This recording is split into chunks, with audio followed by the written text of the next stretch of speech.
Welcome, listeners, and thank you for tuning in to the Leadership and Business Podcast, recorded and produced by the Human Resources Student Association at Indiana University, Kokomo.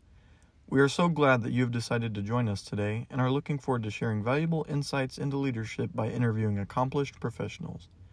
Your hosts today are myself, Eric Willhite, and Terin Tharp. I would like to give a big welcome to our guest of the day, Todd Gambill. Todd, could you please start by giving us a short summary of your experience? Sure. Thank you for inviting me to participate. I'm excited for this opportunity and what you're doing. I think that's fantastic. It's a great learning opportunity, and I think you'll have some opportunities to share with others in a great way. Yeah, I'm the Vice Chancellor for Student Affairs and Enrollment Management at Indiana University, Kokomo, a role I've held for approaching 7 years. Before that, I was the Vice President for Student Life and Dean of Students at Georgetown College in Central Kentucky, a job I held for about 10 years. And prior to that, I was at part of the University of Virginia system and worked for a small college, Lees McRae College in the mountains of North Carolina, where I started my career and met my wife. And we have earned a master's degree from Appalachian State in sport management, and then master's degree in higher education from the University of Virginia, and a doctorate from the University of Virginia in higher education as well. My role here, I primarily work with a lot of the student support services on campus, so that would be admissions and financial aid and the registrar, also student life and athletics, international student services, and areas like that. So not so much the faculty or the academic side of the house, but many of the support services that help students be successful. Okay, cool. Definitely a lot of leadership experience. Yeah, absolutely. Oh, yeah.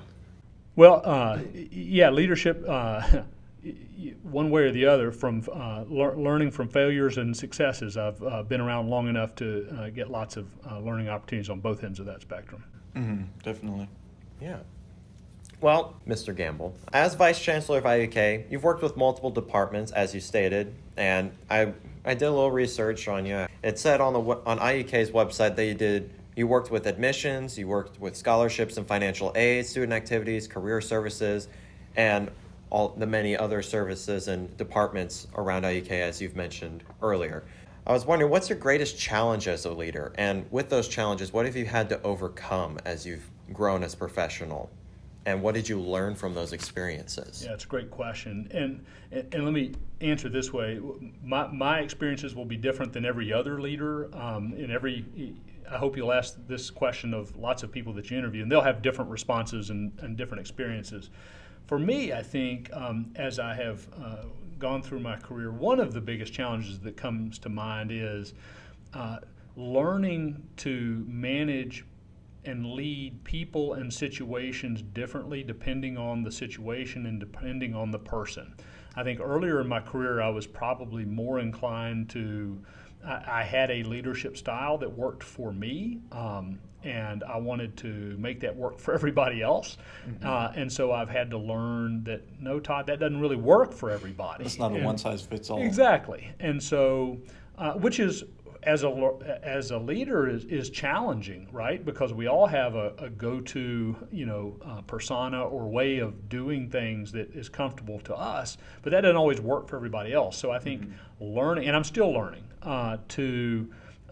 to support and serve others depending on what their needs are and what the situation dictates has probably been one of my largest and ongoing learning curves. And so I think that's part of learning your leadership style. You won't figure it out right at first. And so there's going to be periods of time where, you're trying to figure yourself out. And there's a quote that I love from the Chief Operating Officer of Facebook. Her name is Sheryl Sandberg. And it says, "True leadership stems from individuality that is honestly and sometimes imperfectly expressed. Leaders should strive for authenticity over perfection." As a leader, how have you maintained the authenticity of who you are, and have you been able to be a better leader because of this? Yeah, no, that's another good question. I think you part of that starts with building effective relationships with the people in your organization, right? And if they know and trust you as a person, that's gonna allow you to be authentic. It's hard to, let's face it, it's hard to be your authentic, true self in a setting where you don't feel trusted, or someone doesn't trust you, or you don't trust them. And I think starting with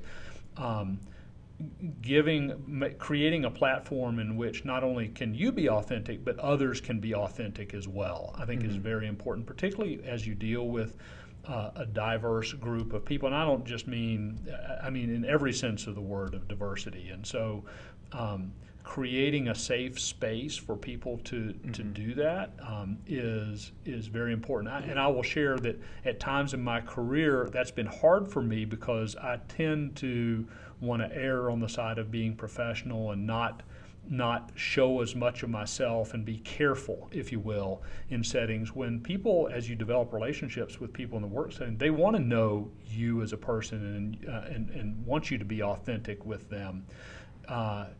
And so I think that's every person will have their own journey and try to figure out that. And two other things I would say, in terms of being authentic. One is you have to be truthful, right? And so I think whether it's sharing information that's good or bad, I think if you can develop a reputation as someone who, well, I don't agree with Todd all the time, or I don't even agree with Todd much of the time, and I think he's wrong a lot of the time, but I think he's telling me what he truly believes, and he feels that, and he's not just giving me an answer and Susie a different answer, then I think that goes a long way. And then I think the other thing in terms of being authentic is being able to say I'm sorry, because I make mistakes every single day, and I try to own those, and not saying I'm sorry you feel that way, or I'm sorry this inconvenienced you, but to say I'm sorry I messed up, I think helps build that authenticity that in the relationships, work and otherwise, that people want to experience. Yeah, and so creating that environment of authenticity, do you think that's something that's more from the top down, or how do you create that? Yeah, no, that's a great question. And I think there's not one, if I'm in a room with 10 coworkers, if I'm, quote, the leader in the organizational chart, yes, I have a role to play, but everybody in the room has a role to play in creating that environment, that authenticity. And I'll say this too, I have been at different places, not here, but I've been at different places in my career where I struggled some with my authenticity because maybe the values of the organization were slightly different than mine. And so I occasionally found myself in situations where it was hard to be my authentic, true self based on my values that were different. And the organization's values they weren't necessarily wrong, they were just different than mine. And so that was and people will sometimes find themselves in a friction point like that. Yeah, and you have to decide, what piece of yourself are you willing to sacrifice in order to be there, or do you need to find where it is that you are supposed to be? I think that kind of goes along with some of the lessons we learn in, I think it's X220, where we prepare for the professional world. Our professor Gabby has told us multiple times that companies will ask, what are your values? Because they want to make sure that your values line up specifically with theirs, or if they don't match up per se, that they'll still work with it. Because if they're the complete opposite, it's probably not going to work out very long with you and the company, or the company and you, and vice versa. You want to make sure that you've got that connection with those values, and that you wish to uphold those values, that environment, or that authenticity. Absolutely.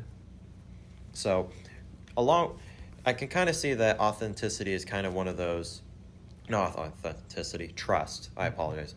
Trust is one of those factors that you look for in leaders. Along with that, when you're looking and hiring people, or looking to put people in leadership positions in your groups, what other characteristics are you looking for from those people? I wish there were like these 3 questions that you could ask in an interview and get exactly what it is that you want, but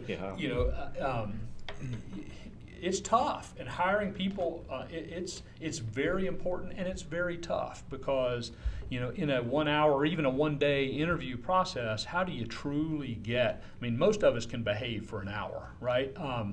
And so how do you really find those people that fit your culture and your needs, and what, in my case, what our students need and desire and all that. And I'll tell you, I've made hiring mistakes. one of the things I've learned in hiring is every now and then you think you get a great candidate and they turn out to be a dud. Very seldom do you get one that you think, maybe they'll be great. Yeah, usually not. So if you don't think they're great going into it, you were probably right.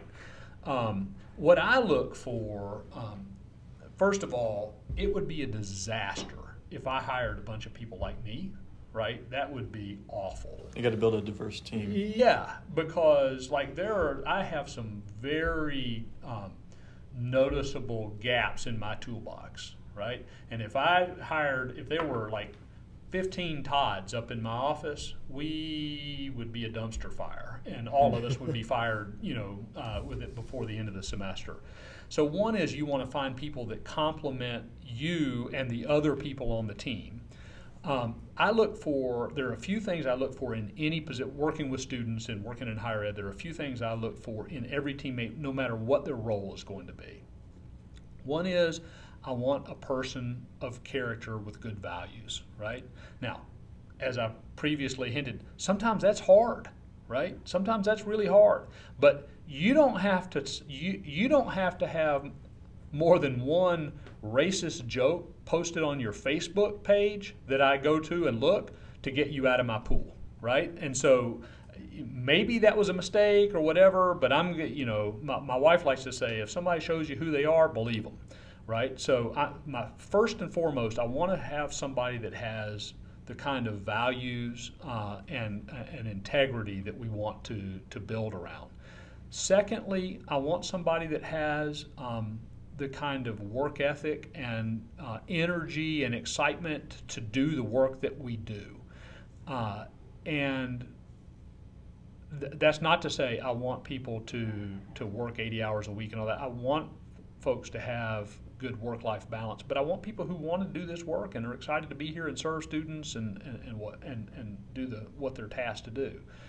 And so those are kind of two things that I look for in any candidate, and probably the third is somebody who really has a heart for serving students. I mean, that's what we do, right? And if so I want to hear somebody be able to articulate whether it's working in the registrar's office or working in student activities or a basketball coach or whatever it is, what is it about working with students that brings you to looking at this position? And so those are kind of the things I look for in any role. And yes, there are then specific things for specific roles that you look for, right?